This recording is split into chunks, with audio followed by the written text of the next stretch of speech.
That was the starting point of me turning my life around and giving my life of what I had left to God, and ultimately just saying, I'm here as a broken person. I'm here as a broken veteran, here as a broken man and a broken husband. Nothing I had left wasn't broken. I had just gotten back into the church.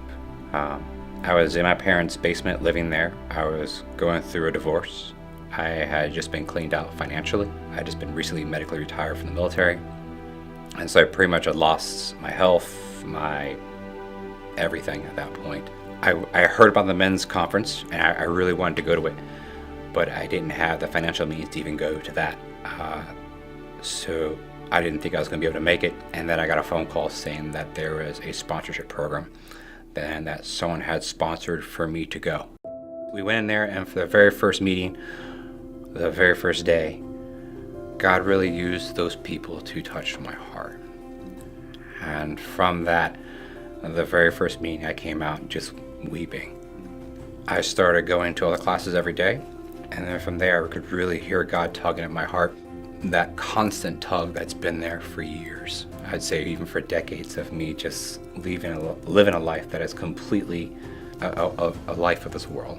And I could constantly hear God's voice the entire time.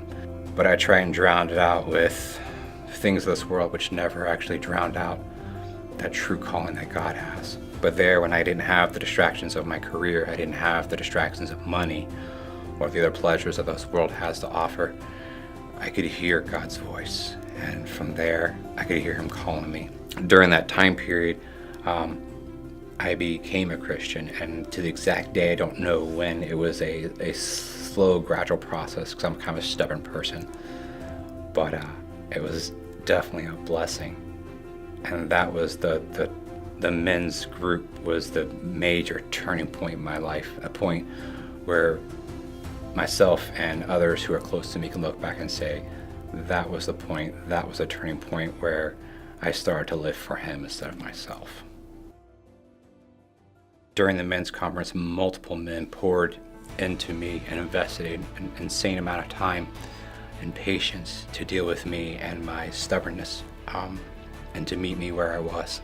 That's something now that I try to replicate. Is I try to invest as much time as I can for myself into other men who are also struggling, or are non-believers, or who are believers but are just really struggling with their faith to live it out. And that's something I never saw myself doing before, but something that God just keeps putting in front of me. At that point, at the men's conference, I told God, I'm willing to do whatever it is you want me to do. And I'll do anything you want. But what is He going to do with an old broken vet who's got no health, no money, no nothing? But leaning into Him, he doesn't need those things.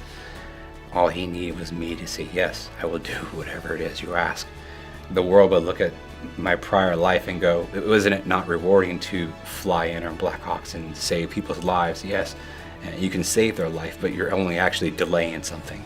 We're all still going to die.